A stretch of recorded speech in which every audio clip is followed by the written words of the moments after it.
ഇതാണ് പിന്റാ ചേട്ടൻ, ഇതാണ് സുജിത് ചേച്ചി. ഇവർ രണ്ടുപേരും എക്സ്പ്രഷൻ മീഡിയയുടെ ഇത് ചെയർമാനും ഇത് MD ആണ്. അപ്പൊ ഇവരാണ് ഞങ്ങളെ ക്ഷണിച്ചത്. കോസ്റ്റ്യൂം അടക്കം ബാക്കിയുള്ള എല്ലാ കാര്യങ്ങളും അവരാണ് നോക്കിയത്. പിന്നെ ഒരു കാര്യം ചോദിക്കാനുള്ളത്, ഞങ്ങളെ ക്ഷണിക്കാനുള്ള ഒരു കാരണം, അതായത് ഈ തുമ്പീനെ കണ്ടിടത്തോളം നമ്മളിപ്പോ സോഷ്യൽ മീഡിയയിൽ കണ്ടിടത്തോളം തുമ്പീനെ മാത്രമല്ല നിങ്ങളെ കൂടിയിട്ടാ പറഞ്ഞത്. രണ്ടുപേരും കൂടിയിട്ട് നിങ്ങൾ ഇത്രയും കഷ്ടപ്പെടുന്നു എന്ന് മനസ്സിലായപ്പോ നമ്മൾ ഓൾറെഡി സോഷ്യൽ മീഡിയ, ഇപ്പൊ ഇവര് ഓൺലൈൻ മീഡിയാസ് അടക്കമുള്ള എല്ലാവരും മാക്സിമം ഇങ്ങനത്തെ കാര്യങ്ങളൊക്കെ നമ്മൾ അറിയിക്കാറുണ്ട്.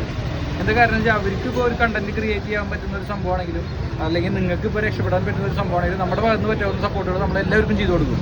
അതിപ്പോൾ നമുക്ക് പരസ്പരം അങ്ങോട്ടും ഇങ്ങോട്ടും ബെനിഫിറ്റുള്ള കാര്യമാണ്, മനസ്സിലായി. പിന്നെ അത് മാത്രമല്ല, ഞങ്ങളോട് പരിചയപ്പെട്ടതിന് ശേഷം ഞങ്ങളെ കുറിച്ച് എന്ത് തോന്നുന്നു?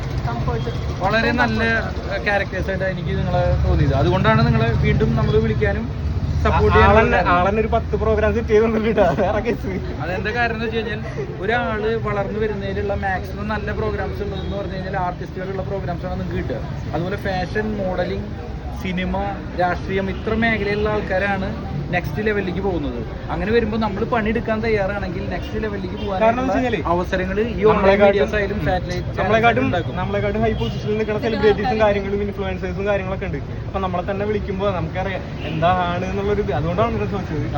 പിന്നെ വിമർശനങ്ങൾ ഉണ്ടാവുന്നു. ഇപ്പൊ നിങ്ങളുടെ വീഡിയോ, ഇപ്പൊ നമ്മുടെ പ്രോഗ്രാമിന് വന്നത് നെഗറ്റീവ് കമന്റ്സും നിങ്ങൾ കണ്ടിട്ടുണ്ടാവും ചിലപ്പോൾ വീഡിയോസ് വന്നത്. അപ്പൊ അറിയാലോ, അതറിയാം. അതാണ് അത് ഞാൻ പറയാറുണ്ട്, എല്ലാവരോടും പറയാറുണ്ട്. പോകുന്ന സമയത്ത് മാക്സിമം കല്ലേറുകളും എല്ലാ എന്താ പറയാ അനുഭവം അറിഞ്ഞതിന് ശേഷം മാത്രമാണ് നമ്മൾ രക്ഷപ്പെടുള്ളൂ. അപ്പൊ നിങ്ങൾ അത് തുടക്കത്തെ ഒരു ഇതായിട്ട് എന്താ പറയാ ഫസ്റ്റ് സ്റ്റെപ്പായിട്ട് നെക്സ്റ്റ് സ്റ്റെപ്പിലേക്ക് കയറാനുള്ള ചവിട്ടുപടിയായിട്ട് കണക്കാക്കിയാൽ മതി. എന്തായാലും നിങ്ങൾ രക്ഷപ്പെടും 100%. ഞങ്ങളും സപ്പോർട്ട് ചെയ്യും. Thank you.